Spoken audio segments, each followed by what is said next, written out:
Why don't everybody? Why don't we stand for the pledge? John, would you?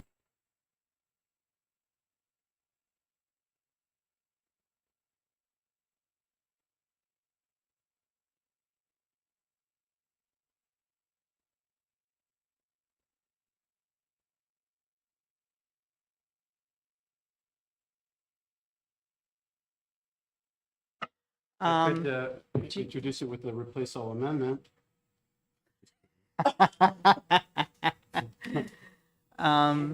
So I will open the hearing on House Bill 1236. And Senator Avard, would you like to? Sure.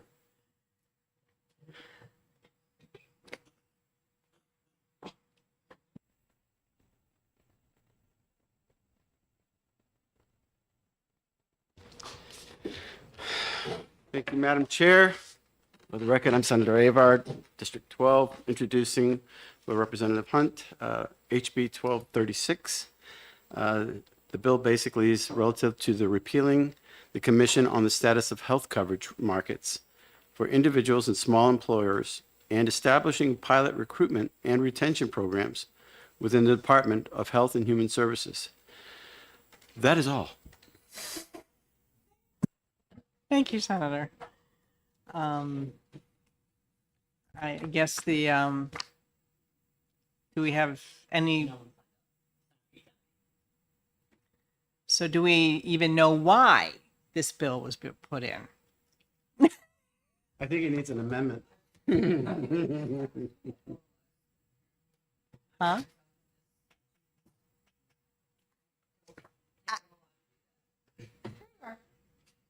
Yeah.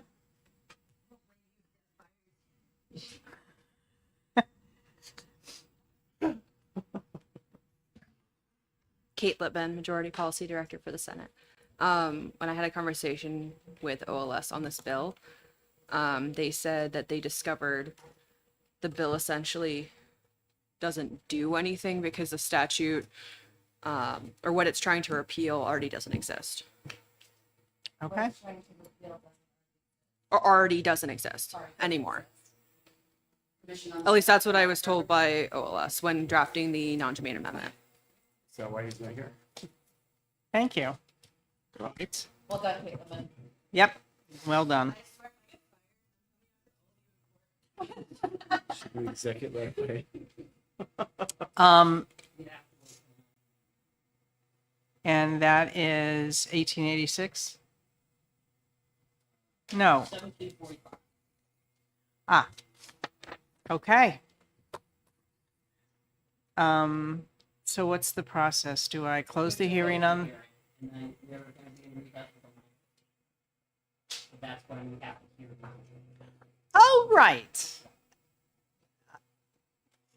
The hearing on House Bill 1236 is hereby closed. We are in recess until 9:15.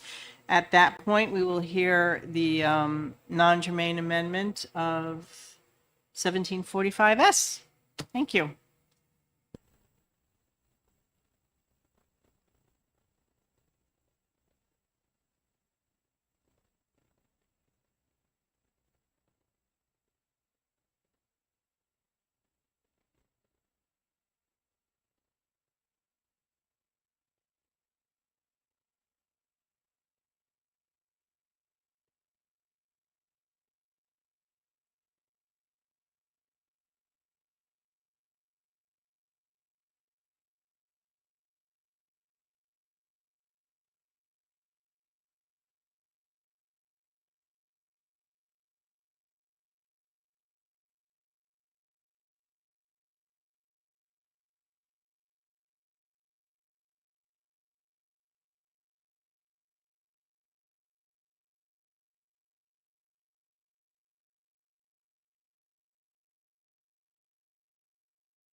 Okay, it is 9:16, and I will be opening the hearing on the non-germane amendment 2024-1745S.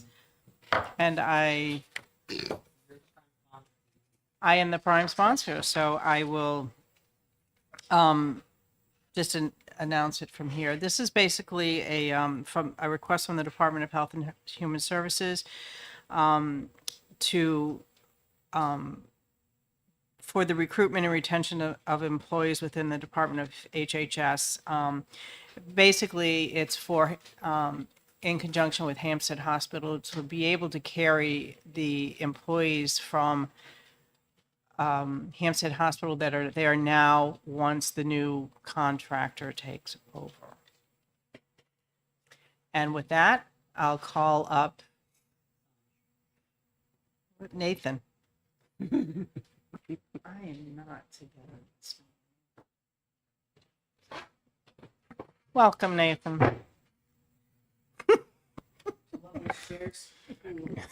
Good morning, members of the committee. Nathan White, Chief Financial Officer with the Department of Health and Human Services. So this morning I'll be speaking to the non-germane amendment to HB 1236. This is Amendment 2024-1745S. The reason that we are requesting this today, and I'll also add a caveat here because I'm going to be following this up with an additional request, is to extend the authority for recruitment and retention incentives. During the legislative phase in 2022, the Department of Administrative Services, via Chapter 147, laws of 2022, was authorized to approve individual departments' recruitment and retention incentive programs. The Sununu Youth Services Center has been experiencing challenges over the past years, several years, relative to vacancies. We initially saw a fairly large increase in our vacancy rate following the time frame when the future of the center was unknown at that point in time, before funds were appropriated for a future center. Currently, there are 45 full-time positions, 12 of those are vacant, and we have 27 vacancies. To fully operate the center, given the current census, which has increased over the past several years, we would need about 59 positions. Over the past several years, in order to address that shortfall, we have entered into staffing contracts in the cost of north of $1 million when we look at it all aggregate combined. We have also entered into, via the DOP, the DAS authority, certain recruitment and retention programs. One of those programs is a $300 stipend program where if an employee works 3 voluntary overtime shifts during a certain pay period, they're awarded $300. And the reason that we're doing that is to avoid mandated overtime, which has a very direct impact on employee retention, morale, and would only sort of further compound the issues. So the way that the original 17.4S is drafted, it's drafted to look at this as a temporary solution. It would be chapter law only. It wouldn't be an amendment to RSA, and this would expire at the end of next state fiscal year, because I think it would be prudent to have a larger policy discussion relative to this topic. But for the immediate future, we were hoping that we would be able to continue those incentive payments until the situation was further stabilized relative to the staffing. And I spoke briefly, and this is what Senator Birdsell was referring to. I spoke briefly to Senator Birdsell before the hearing. Currently, we also have a scenario at Hampstead that we're respectfully requesting the committee to address, where we would like similar authority expanded.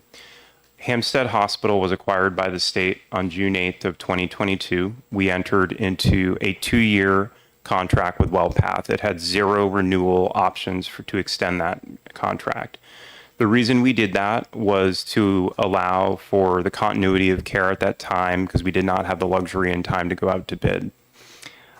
Since that point in time, in November of 2023, we posted a request for proposals and we received 2 respondents. One was WellPath and one was Dartmouth Health. We followed the standard procedures for scoring, and at the end of the day, based on the objective criteria, Dartmouth Health had the higher score. There is a contract that will be heard by Governor and Executive Council in about 38 minutes for Dartmouth relative to that topic. However, during the conversations with Dartmouth, we were looking at the models of success and experience that we've had to date. We were looking at what is the best model and what's in the best interest of the state. Through those negotiations, we determined that we would like to mirror the model that currently exists at New Hampshire Hospital, where Dartmouth Health would be responsible for the prescribers and be responsible for the psychiatric services. Now, how that differs from the WellPath agreement today is WellPath currently employs all of the counselors, all of the safety ambassadors, all of the social workers, all of the nurses. There is a late item that's currently posted for Friday's fiscal committee, where you will see the department requesting to transfer $17 million from the contract line, which we would have paid otherwise through a contract, into state personnel lines in order to offer all of the current WellPath employees employment in the state. And we're requesting that this committee consider an amendment to also include the authority to offer recruitment and retention programs for those employees, because through this, the staff are the backbone, and we want to make sure that there are little to no hiccups in this process, and we want to ensure that the benefits that they are currently offered by their current employer can be continued under state employment. And again, this would also be for that 1 year temporary piece. But one of our key objectives with all of this is ensuring a high level of care and also ensuring as smooth as a transition as possible as we move from the current contracted model to a very different model that is also much more consistent with the model at New Hampshire Hospital, where we've had similar success. And I apologize for throwing a lot out there this morning, but I just wanted to be as candid and give you all the information as possible. Any question? I do. So are you asking us to actually add to the amendment the last piece of that? That is correct. We do have a draft that would essentially just change one section and add in Hampstead Hospital Residential Treatment Facility. Oh, I see. So, yeah. So this is the language, everything that we need. I see John shaking his head. Yes. Yes, that would amend the non-germane amendment. One other important piece of context, just for the committee's consideration, RSA 943B, I believe it is, currently authorizes New Hampshire Hospital and Glencliff to provide recruitment and retention programs. Those are our 2 other 24-hour facilities. That's a permanent statute that was passed in 2022 as well. Again, we're not requesting a permanent change of law. We think that it'd be more appropriate to have a much broader conversation, more thorough conversation. And that's why, again, this is temporary. Okay. So Kim, you've got, okay. Any other questions from the committee? Can you, by end of day, just give me a rundown, because we have the town hall meeting this tonight. Yep. With in Hampstead on the Youth Development Center. I'm sure Dr. Hen will go through it, but in case she doesn't, can you just give me the, like bullet points, the difference between how WellPath has, run the program and how you foresee Dartmouth running the program? Absolutely. Okay. Okay. No more questions. Thank you, Nathan. Thank you. Is there anyone else that was not on the sign-up sheet that would like to speak? All right, with that, I will close the hearing on Amendment 1745S. Okay, We'll be in recess? well, yes, we will be in recess until, would 10 o'clock work for you guys? And then we'll try and track Jeff down. Yes.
Well, welcome back to Health and Human Services. Do I hear a motion to go into exec? So moved. All right. We are in exec.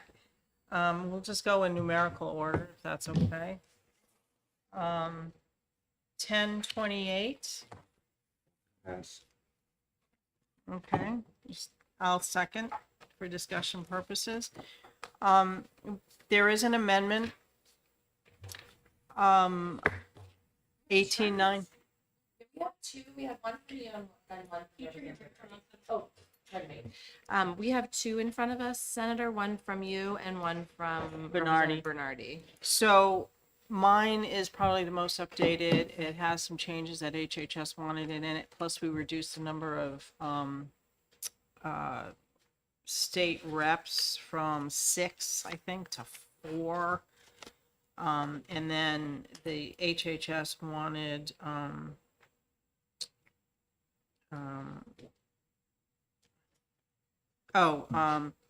member whom is from New Hampshire Hospital or some similar department facility. So mine would be the most updated. And that's Amendment 1895. Correct. So I move it, 1895S. Oh, second.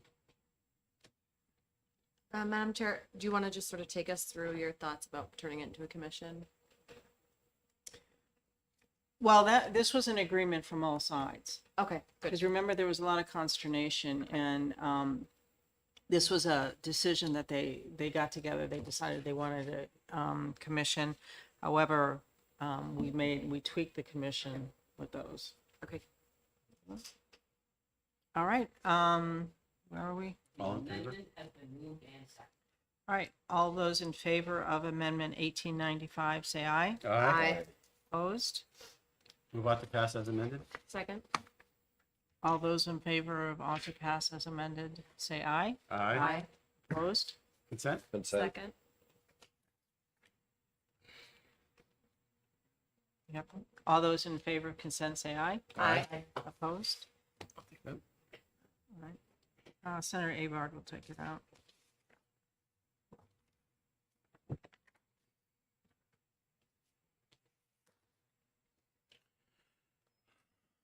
All right. 10:56. I'll move on to pass. Second? This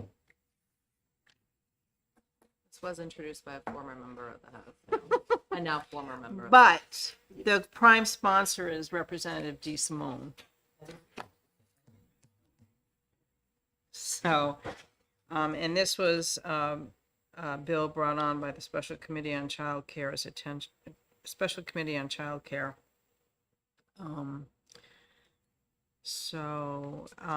Basically what this does is it amends the limitations in daycare for those that work long hours. Yep. And members of the National Guard, so. All right, all those in favor of ought to pass, say aye. Aye. Opposed? Consent? Second? All those in favor of consent, say aye. Aye. Opposed? Senator Whitley, you want to take this out? Sure.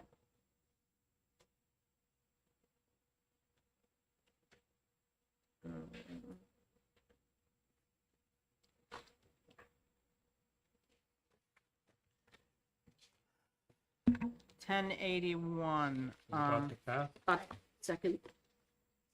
Okay, so this is the one that we were talking about doing a committee amendment, replacing all with your bill. I'd like to leave it as is. Okay. Really? Yeah, only if I may, because things in the House with 407 continue to be unsettled. We're going to get an amended version back. And I think that what we could do is put, this at least isolates direct pay and gets us one step closer to where we need to be. So I'd like to leave this as is. Okay. So I appreciate your thoughtfulness, but let's keep this clear. All right. Thank you. Amendments are dangerous. Did we move on to? Yeah. Okay. Yeah. All right. All those in favor of ought to pass, say aye. Aye. Opposed? Consent? Second? All those in favor of consent say aye. Aye. Opposed? Senator Prentice, you want to take it out? Absolutely. Thank you.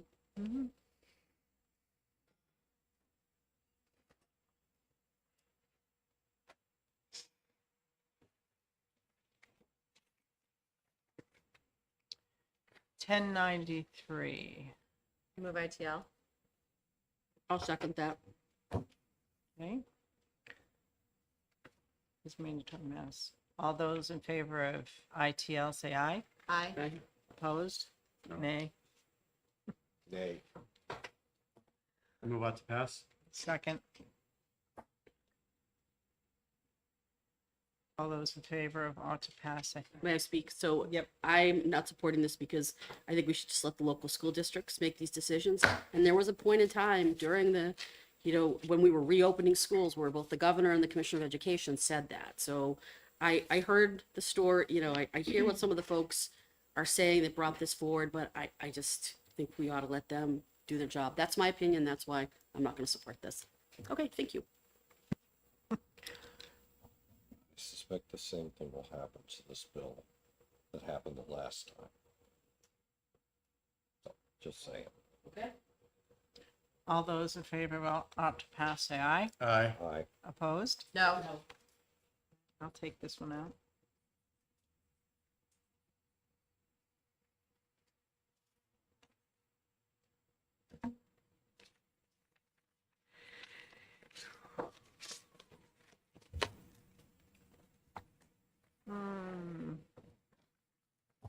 House Bill 1222. I move on to pass as is. I'll second. Oh, okay. It's Senator Bradley seconds.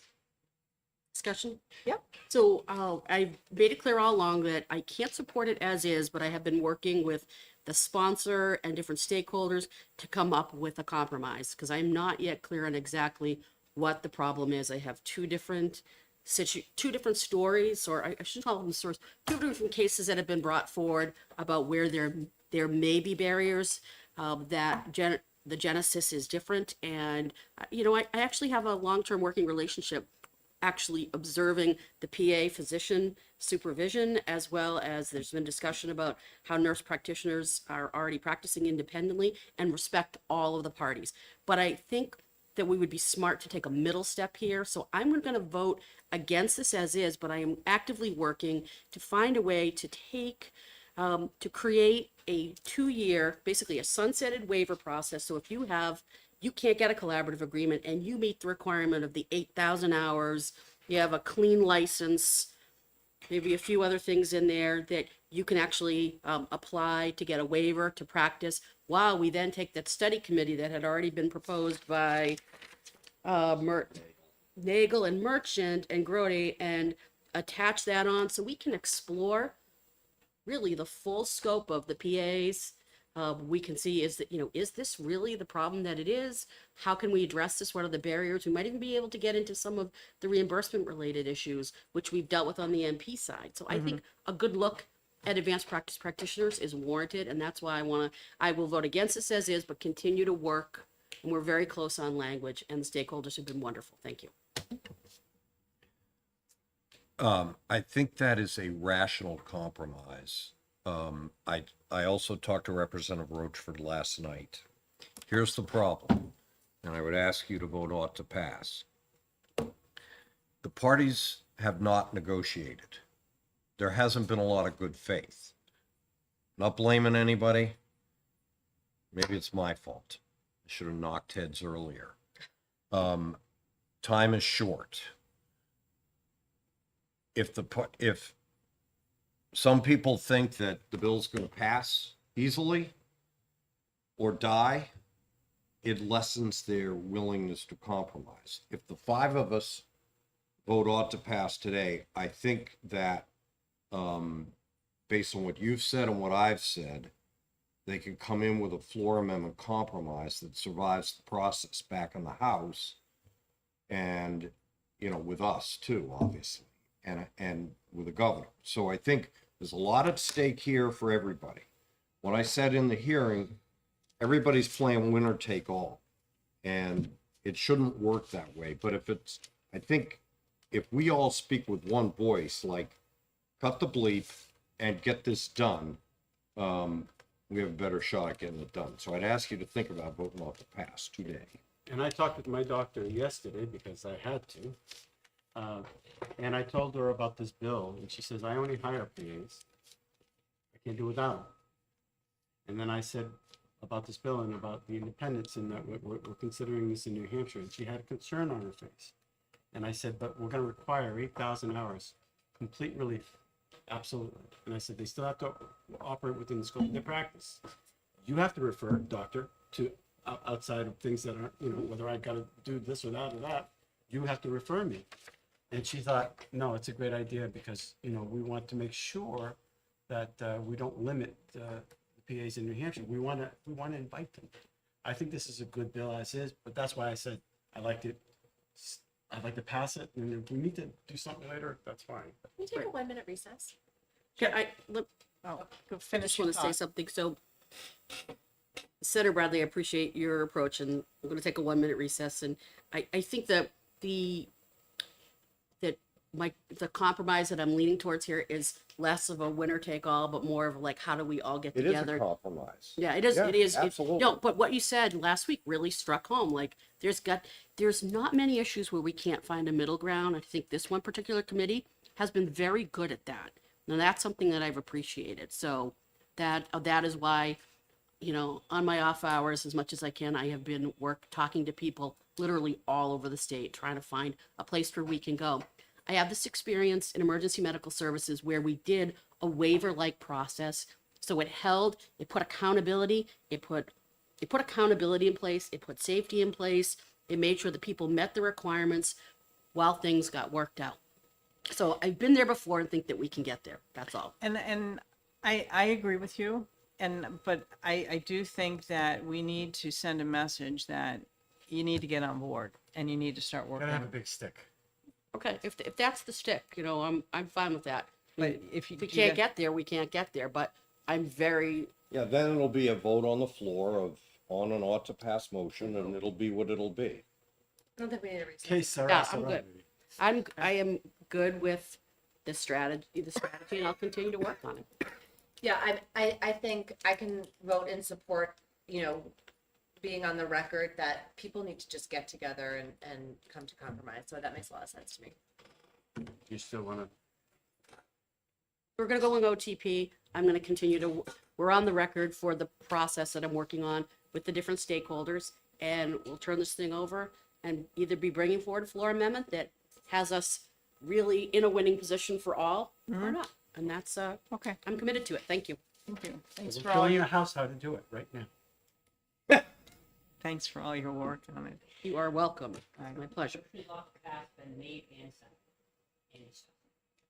All those in favor of ought to pass, say aye. Aye. Opposed? Do we want, We'll keep it off consent, right? okay.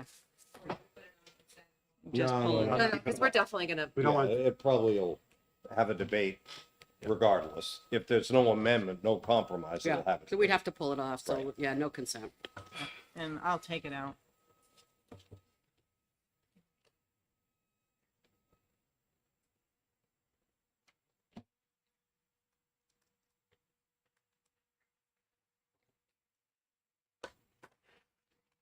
It's a gray day. 1236, the one we just heard today. So you are all set with the committee amendment? so I move on to pass.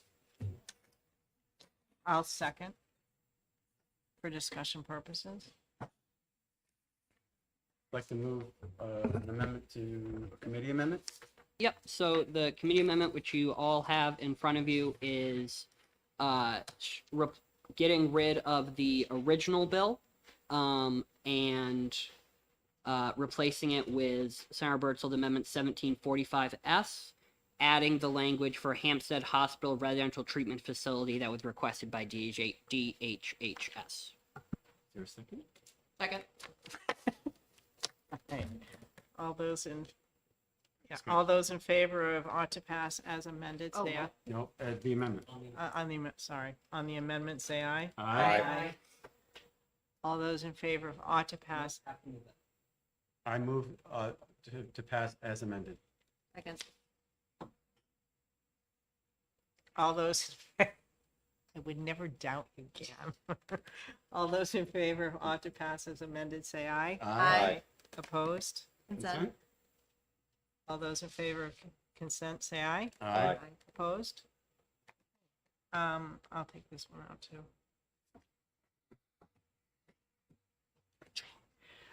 Just an FYI, I don't know if you guys were in the room when we talked about it, but we might also have to find an additional vehicle with this for this amendment. Okay. Yep. Okay. And we were thinking Yeah. of a floor amendment for tomorrow. You know, and it's really important, Okay. the transition to Dartmouth. Really, that's why. Very important. Huh? All right.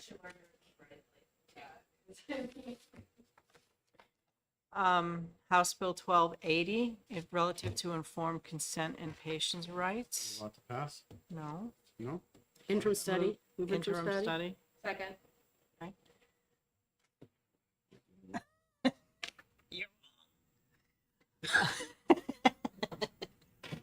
It's like the last day of school when the nuns used to bring out the Coca-Cola, the really cold Coca-Cola and the little bottle and the glass bottles. And We never got Coke. yeah, we did, and everybody enjoyed themselves. No, I We lived had with the hot nuns. dogs. They We got never gave hot me that dogs. stuff. You got what? We had hot dogs. Oh, I got a spanking. okay. I know why. All right. So we're in our last day of school here. Yep. All right. So Senator Avar did make a motion. Do you want to withdraw that motion? I withdraw that. Okay. All right. Senator Prentice made the And I motion of second. interim study. Okay. All those in favor of interim study, say aye. Aye. Opposed? Move consent. Second. All those in favor of consent, say aye. Aye. Opposed? Senator Whitley, would you like to take this out?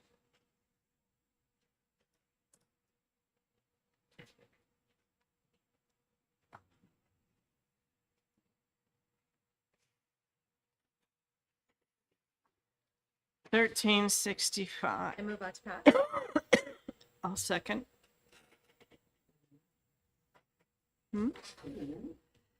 Um, Oh, right. So the Hospital Association did suggest an amendment, didn't they, in their testimony? Did you hear back from Ben Brennan? I think it is, but if there is. so am I.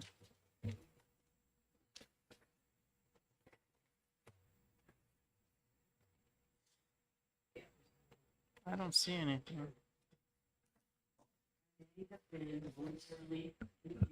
So, in the testimony for House Bill 1365 from Kathy Bilaro-Sumberg of the Hospital Association, in conclusion, we believe that lines 29 and 30 on page 2 should be removed.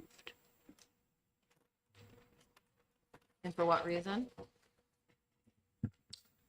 The line in question states, quote, "A pharmacist shall not substitute an interchangeable biological product that results in an increased cost to the patient." And then she has 4 bullet points as to why.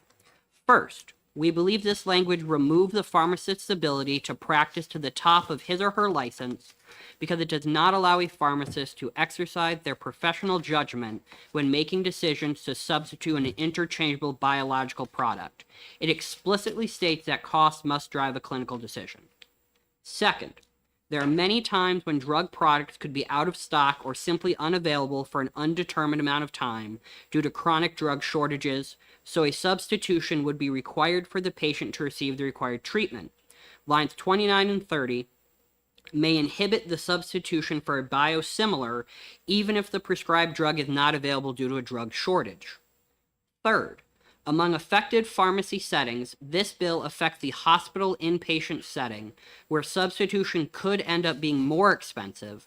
The substitute product may be the only treatment option available, or the patient may or may not have an outstanding deductible amount that they owe. Fourth, we believe that this language could impede access to care if a pharmacist is not allowed to provide a substitution when warranted.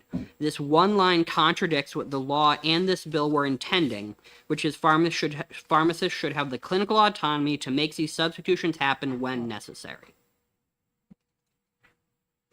I still don't know. Where did you read that? I didn't see So it. this is a letter from Kathy Bizarro Oh. Thunberg that she submitted. Okay, and not in her testimony. What did you want to say? I am supportive of the bill, and it sounds like I would move this suggested amendment just to make sure that we are maintaining the integrity of the bill. So to clarify, that amendment is striking lines 29 and 30 on page 2.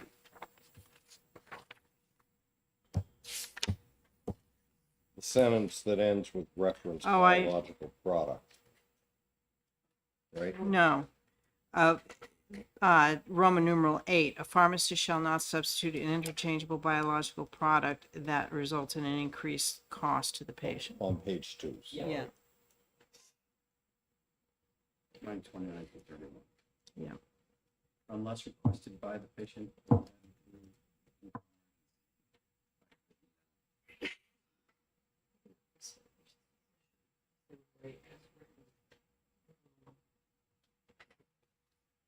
Yeah, for some reason I have that written down.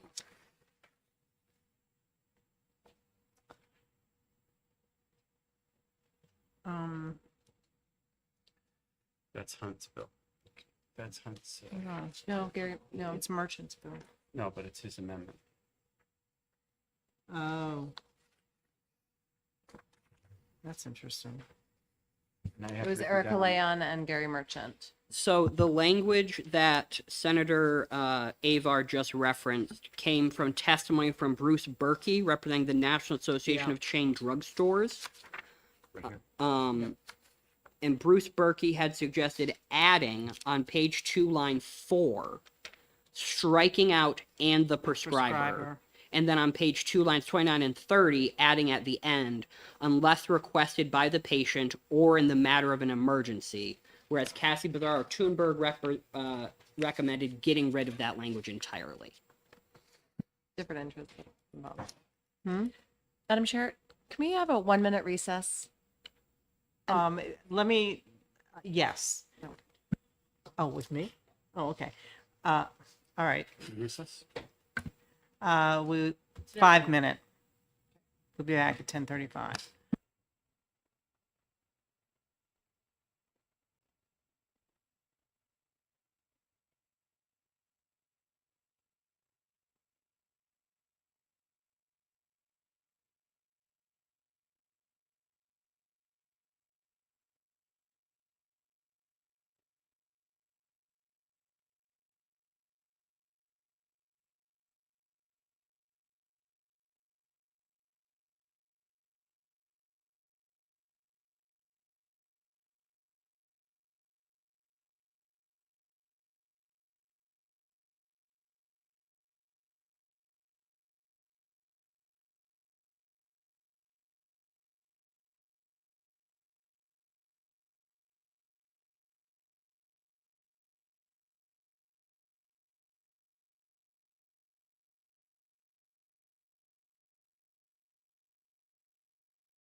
we need to wait any more?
Coming back from recess, where are we?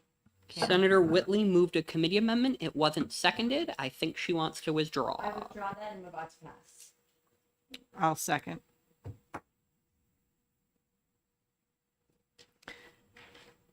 All those in favor of ought to pass, is there any discussion? None? Okay. All those in favor of ought to pass, say aye. Aye. Opposed? No.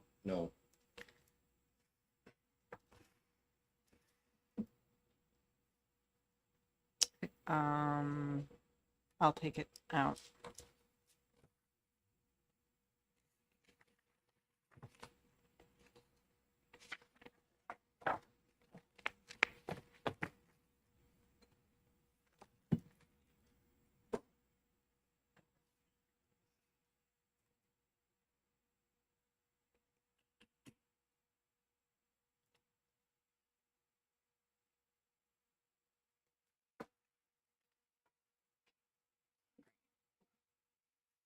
Almost done. 1407 relative to childcare staffing. I'll second. This is, the staffing ratio for children between 6 weeks and 1 year of age is 4-1. This is the most expensive child care, which, because it has the lowest student to teacher ratio. So basically what this, it creates a waiver for larger ratio rations.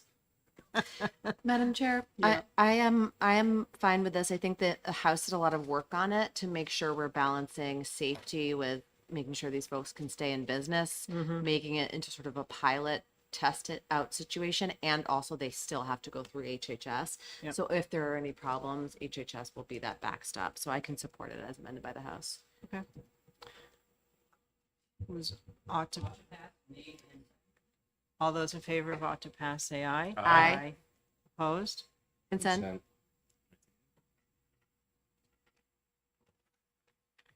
All those in favor of consent, say aye. Aye. Opposed? Senator Avard, take it out. Hmm.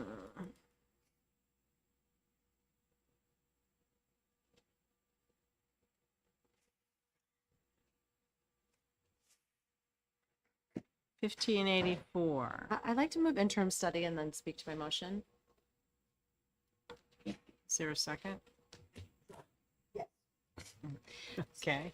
So I see the merit in this bill, which is why I only moved interim study. But I just want to note that the Special Committee on Childcare did take a deep look at this, and they recommended ITL. So that's a bipartisan group that's been looking deeply at childcare, and they, for many reasons, felt like this wasn't ready for prime time. I think it's confusing. This will be very confusing to providers. We're talking about very small, in-home, mom-pop kind of situations. like, this change is gonna be confusing because the fire marshal will still continue to establish the limits. So it's very confusing how that's gonna work together for providers. So I think there's merit here, but because the special committee really looked at this, I think that we should hold off. And that's why I moved into. Fire marshal send us a Yeah, we letter got a saying that letter from the makes no fire difference. marshal. Well, so the fire marshal didn't say that this bill was okay. They just said, we already established the limits. So I guess the point is, like, it's gonna be confusing to our mom and pop in-home providers, because the fire marshal is still gonna set the limits.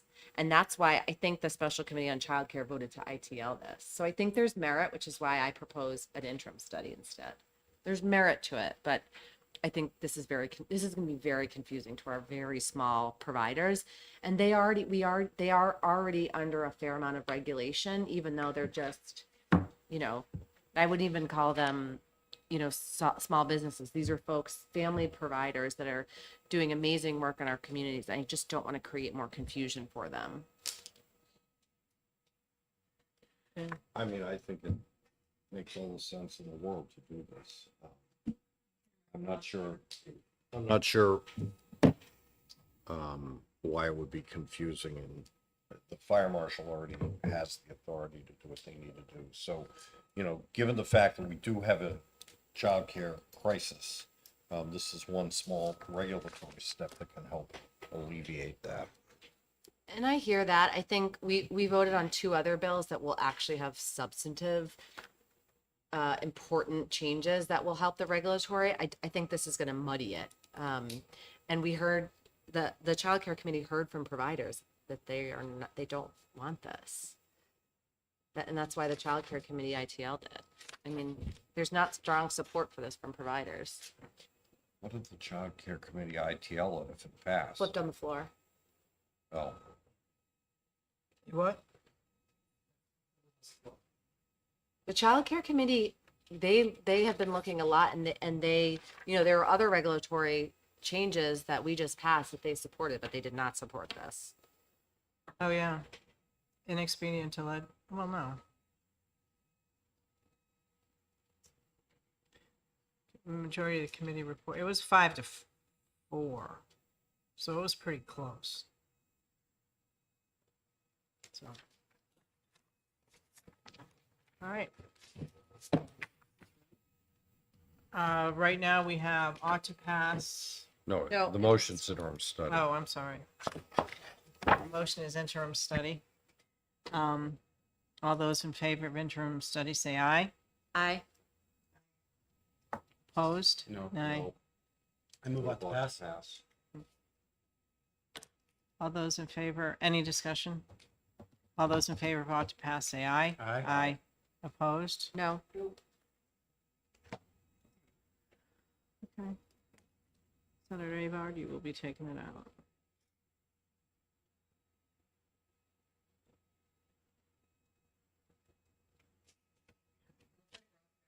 So I would read it that way. I'm sorry?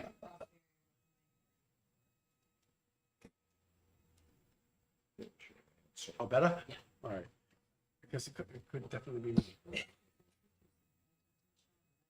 That is provided. Okay, good.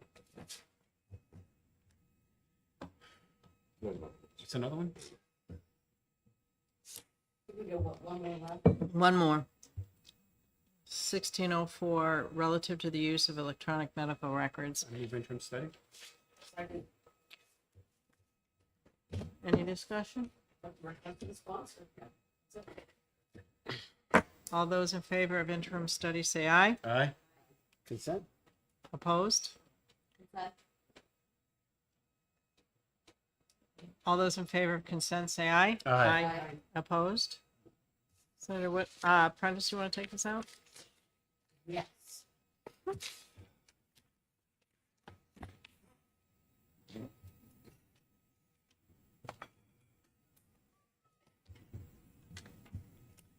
All right, seeing the work of Health and Human Services is done. Move Oh, to get out no. of exec. I want to thank everyone for all their hard work and it's been a long session, but I appreciate all the work that we've done as a team. So, and are Cam and Jessica and Kate. Thank you for everything. Thank you, Madam Chair. All those in favor of, oh no. Move out of, he moved, Senator Avard moved out of exec. I'll second. All those in favor say aye. Aye. Aye. Opposed?